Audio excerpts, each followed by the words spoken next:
नमस्कार दोस्तों, आपका स्वागत है आपके अपने YouTube चैनल आज स्टडी ऑफिशियल पर। जैसा कि दोस्तों आप सब जानते हैं कि पिछले कुछ समय से नीट और यूजीसी नेट परीक्षा में पेपर लीक के मामले बढ़ते जा रहे हैं। इससे न केवल छात्रों का भविष्य दांव पर था, बल्कि शिक्षा प्रणाली की साख पर भी सवाल उठ रहे थे। इसे देखते हुए केंद्र सरकार ने एक बड़ा कदम उठाया है और लोक परीक्षा अधिनियम 2024 यानी कि द पब्लिक एग्जामिनेशन एक्ट 2024 को अधिसूचित कर दिया है। इस कानून का उद्देश्य प्रतियोगी परीक्षाओं में पेपर लीक और नकल को रोकना है। सबसे पहले समझते हैं दोस्तों कानून का मुख्य उद्देश्य और प्रभाव। इस कानून का मुख्य उद्देश्य परीक्षाओं में अनुसूचित साधनों के इस्तेमाल को रोकना और सख्त सजा का प्रावधान करना है। ये कानून 21 जून 2024 यानी कि कल से ही लागू हो चुका है।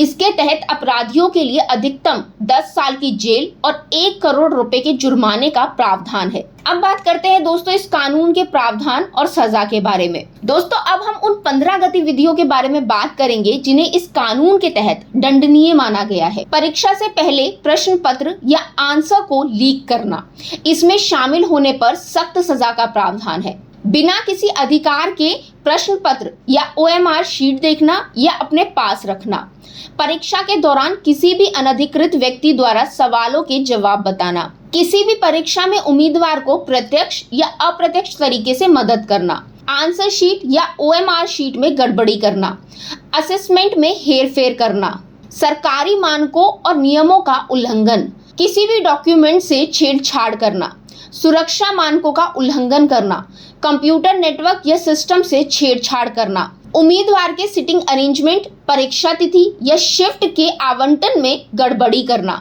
एग्जाम अथॉरिटी, सर्विस प्रोवाइडर या सरकारी एजेंसी को धमकाना, फर्जी वेबसाइट बनाना, फर्जी परीक्षा या एडमिट कार्ड जारी करना, नकली परीक्षा आयोजित करना। तो दोस्तों ये वो 15 गतिविधि थे जिसे इस कानून के तहत दंडनीय माना गया है। अब इस कानून के उद्देश्य के बारे में बात करते हैं। इस कानून का मुख्य उद्देश्य परीक्षा प्रणाली को पारदर्शी और निष्पक्ष बनाना है। इसके तहत नकल कराने वाले को 5 साल तक की जेल और 1 करोड़ रुपए का जुर्माना हो सकता है।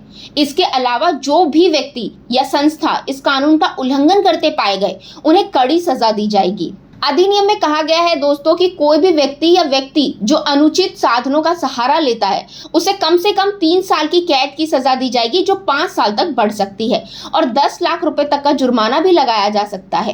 परीक्षा के संचालन के लिए सरकारी परीक्षा प्राधिकरण से नियुक्त सर्विस प्रोवाइडर को भी 1 करोड़ रुपए के जुर्माने के साथ दंडित किया जा सकता है और परीक्षा की अनुपातिक लागत भी उससे वसूल की जाएगी।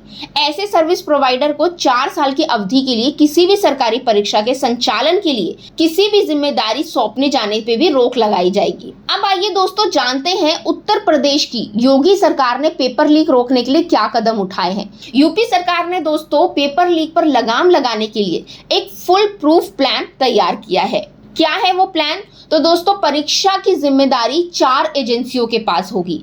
एजेंसी ए प्रश्न पत्र तैयार करेंगे, छपवाएंगे और सभी जिलों में कोषागार तक पहुंचाएंगे। इसके बाद एजेंसी बी परीक्षा कंडक्ट करवाएगी, कोषागार से पेपर सेंटर तक क्वेश्चन पेपर पहुंचाएगी और परीक्षा केंद्र की व्यवस्था करेगी। इसके बाद एजेंसी सी परीक्षा केंद्र पर सुरक्षा व्यवस्था करेगी, फिक्सिंग को रोकेगी, बायोमेट्रिक कैप्चर करेगी, CCTV निगरानी और कंट्रोल रूम की व्यवस्था करेगी। इसके बाद दोस्तों एजेंसी डी OMR शीट की स्कैनिंग और परीक्षा का स्कोर चयन संस्था को उपलब्ध करवाएगी। इसके अलावा दोस्तों प्रिंटिंग प्रेस पर भी निगरानी रखी जाएगी।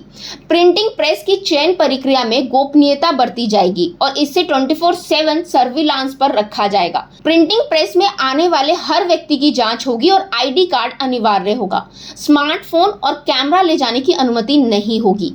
इसके साथ ही प्रश्न पत्र में गोपनीय कोड का भी उपयोग किया जाएगा। हर पन्ने पर unique bar code, QR code या यूनिक सीरियल नंबर होगा। इन कोड्स की मदद से जरूरत पड़ने पर उनकी सीरीज के बारे में भी जानकारी प्राप्त की जा सकती है। अब बात करते हैं परीक्षा केंद्र की सुरक्षा के बारे में। तो दोस्तों परीक्षा केंद्र पर CCTV अनिवार्य होगा। परीक्षा शुरू होने से लेकर परीक्षा खत्म होने तक CCTV चालू रहेगा। लाइट और जनरेटर की भी व्यवस्था होगी। परीक्षा केंद्र के बिल्डिंग में बाउंड्री वॉल अनिवार्य होगा। तो दोस्तों ये थे इंपॉर्टेंट पॉइंट्स लोक परीक्षा अधिनियम 2024 के और उत्तर प्रदेश सरकार के नए कदमों के। उम्मीद है दोस्तों कि ये जानकारी से आपको बहुत मदद मिलेगी और आप सब समझ पाएंगे कि सरकार कितनी गंभीरता से इस मुद्दे को ले रही है। अगर आपको ये वीडियो पसंद आया हो दोस्तों तो इसे लाइक करें, शेयर करें और हमारे चैनल को सब्सक्राइब करना ना भूलें। साथ ही अगर आपके पास कोई सवाल है तो हमें कमेंट सेक्शन में जरूर पूछें। Thank you.